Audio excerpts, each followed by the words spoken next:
Race number 5 at Belmont on Saturday. We'll jump at 2:23. It's the Mrs. Max Handicap over 1,650 metres and in replay. Let's go back to the first day of the season again and the win of MULTIVERSE. Judge first, Arnie's Boy by a length and a half. Down the outside, Bobcat Johnny sticks on. Wider out, Aconite making a run at them now. Bombay Style has found a bit of room. Classic Pro gets up near the fence and Montalina's winding up as well, right down the middle of the track. It's Montalina going up with Aconite, Bombay Style. Montalina's hit the front though, and Montalina extending's coming away, and she's going to run out the mile strongly. Strictly speaking, Montalina is up in grade. The replay race was a graduation handicap over 1,600 on a soft fight. Beat Aconite, who's also in this race on Saturday. Goes up in class, stays at the same weight. Look, this horse probably hasn't lived up to her reputation as a 4-year-old from the Impressive Racing Yard, but I don't think this is a deep ratings race, and Montalina, the penny may well have dropped with this horse. They've always had some kind of opinion and goes on top. From number 5, Astronomite, who comes out of that high rating race last Saturday that was won by Fury. It was only a length and a half behind the galloper that day. 20-1, was having its second run back with Martin Allen, expecting another improved performance from Astronomite. Can go well, probably without winning, however. Number 2 is Aconite. There's 2 lengths to make up on Montalina from their replay race. Did win 3 starts ago at the home track, and Troy Turner takes over from the apprentice Lachdar Romilly. And the number 3, Stormy Ruler. It says a lot about this race that Michael Lane's elected to come here. He scratched on Wednesday and comes here with the outside gate. I just don't think it's a particularly deep race, and Stormy Ruler, who won 3 starts ago over the 1,400 metres at Northam, I think could run it into the minors. Top selection in race number 5 looks a really good opportunity for number 4, Montalina, to beat 5 Astronomite, 2 Aconite and 3 Stormy Ruler. Race number 6 at Belmont on Saturday. We'll jump at 3:05. It's the happy 60th birthday Ron Gajewski handicap over 1,000 metres, competitive race this in replay. And have a look at the last performance of Weapon Son. Over Weapon Son, a length and a half away. Excellent Dream there, who brushed with Weapon Son and had to go right back over onto the cutaway, but is starting really now to put its mind on the task. And 2 lengths, Chevelle de Varga, followed by Alcina. Inside the 150, Nobelium, tackled by Excellent Dream. 100 left to go. Excellent Dream got a half a length, Nobelium. Weapon Son trying to lift, but Excellent Dream, the fave, too good. Excellent Dream beat Weapon Son.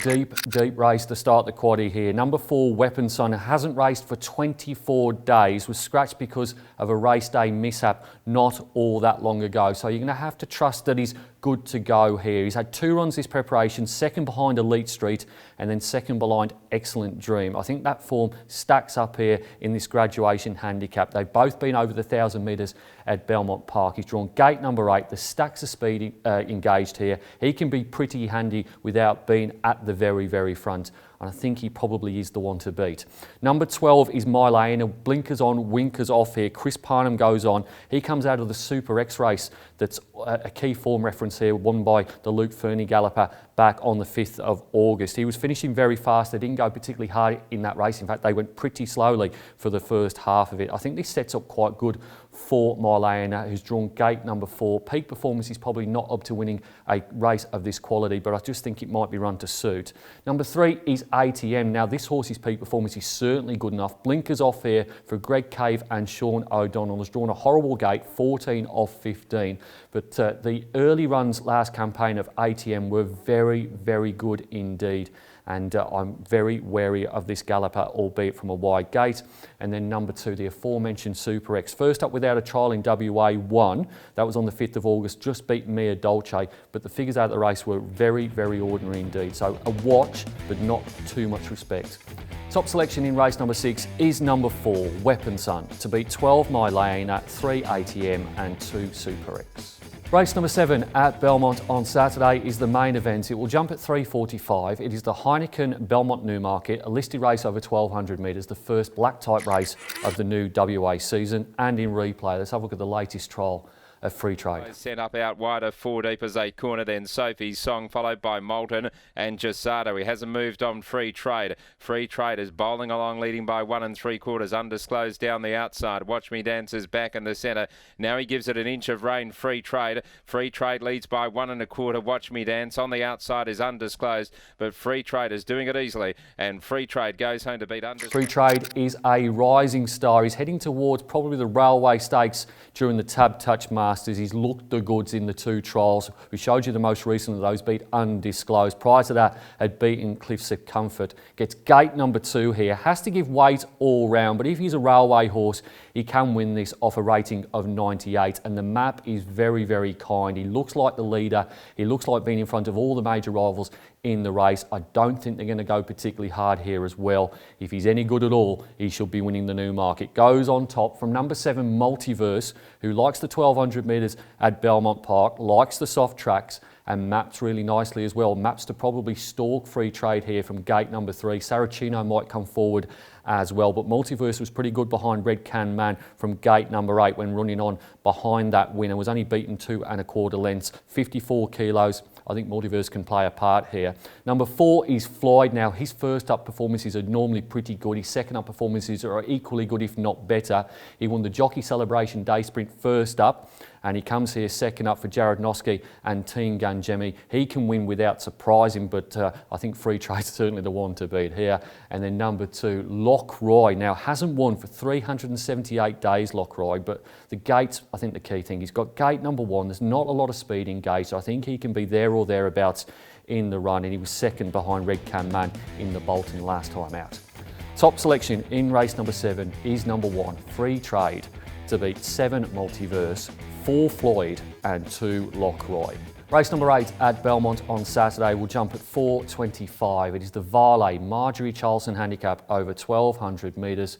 The greatest woman in the history of WA racing, Varley Marjorie. You did a wonderful job for the industry. In replay, let's have a look at the last start win of Silken Eyes. 375 and Shinju on the outside of Cliffs of Comfort have raced up and gone to the front together from Missing Pro. In behind them then starting to run on his night voyage, Danny George. Silken Eyes is getting right up towards the inside. He's zigging and zagging around heels. Down the outside, White Choose Her. On the outside though, Silken Eyes has grabbed Cliffs of Comfort and Silken Eyes got home to win it. William Pike at his very best in the replay race. It was a fortnight ago. The money was down, $1.95 Silken Eyes over the 1,000 metres, and Pikey dead set lifted him home. There's no Pikey on Saturday. Sean O'Donnell takes over, but Silken Eyes drops a kilo in weight, steps up in trip, and I think that's going to suit this horse, and there is a stack of speed engaged as well here. I think Silken Eyes can run over the top of them, goes on top. Number 12 is Cliffs of Comfort that comes out of the same race, was beaten a length that day, didn't get to lead in that contest. The first time he hadn't led in his life, and I don't think he'll be leading here either. I think that's what they'll try and do, but there's a horse called Mia Dolce here that's going to carry 53 kilos after the claim for Chloe Azzopardi, and we all know what Mia Dolce is. It's a speedster over 1,000, so I think it's going to lead over 1,200. Number 9 is Double Bubble, who drops in weight and maps to get some cover just behind the leaders here, so should get a lovely, lovely run from gate number 3 for Simon Miller and Sean McGrady. Comes out of that Nero Dio race. Nero Dio is absolutely flying at the moment. And then number 2, Jericho Missile. They've gone with the claim, 57 kilos now with Lactar Romilly involved. Comes out of that Jockey Celebration Day sprint beaten by Floyd. That's pretty good form, but a little bit concerned about the apprentice taking over from the senior. Top selection in race number 8 is number 10, Silken Eyes, to beat 12 Cliffs of Comfort, 9 Double Bubble and 2 Jericho Missile. Race number 9 at Belmont on Saturday will jump at 5:05. It's the Go Racing for Free before the footy handicap over 1,300 metres. If you support the Dockers or the Blues, get yourself to Belmont Park before the AFL. In replay, let's have a look at the last start performance of Inflation. On by Parnham, leads by a length, Position of Power. 2 lengths, Cheston Flyer. Followed down the outside by Beautiful Mind, Serenity Bay. Inflation's gone. Position of Power headed it. Here comes Serenity Bay. About to quickly come out after Position of Power, who's kicking strongly. Serenity Bay now draws alongside of Position of Power, who fights back tooth and nail. Position of Power, Serenity Bay, they've gone to it. Does look like a good opportunity for Inflation Darren McAuliffe and Lucy Warwick. Gate number 3 here drops probably a couple of classes from 72 plus down to a graduation handicap. Got within a length of Serenity Bay in the replay race. That was over Saturday's course and distance. Maps well here. If Serenity Bay franks the form, I think Inflation's going to be very popular in the last. Goes on top. Horse that was really good last start was number 4, Annihilator, for Neville Parnham and Brad Parnham, but has drawn a horrible gate here. Gate number 12, can see it doing it tough, but strictly speaking on the ratings, Annihilator may well be the best horse in the race. Number 10 is Devoted Star, gets the Cerise and White, Chris Parnham and Grant and Alana Williams. He's 5 weeks between runs, and if you go through the breeding, this half-sister of Enticing Star has gone from 1,000 to 1,200 now to 1,300. I'm just not convinced that this horse is a sprinter miler. I think it might be more of a sprinter, willing to bet around her. And then number 6, OBH. I think place chance from gate number 5 here with the claim for Chloe as a party up in grade. I think it's going to find it a little bit too hard to win. Top selection in race number 9 is number 5, Inflation, to beat 4, Annihilator, 10, Devoted Star and 6, OBH. It's now time to nominate my best bets on the card. Race number 2, Clairvoyance. See what price you can get. Anything north of $1.50 I think will be overs. And in race number 3, number 6, Serenity Bay. No Pike, but I think we'll be winning once again. It's easy to stay up to date with everything that's happening at Perth Racing. You can log onto our websites or you can follow us on one of our social media channels. Until next time, bye for now.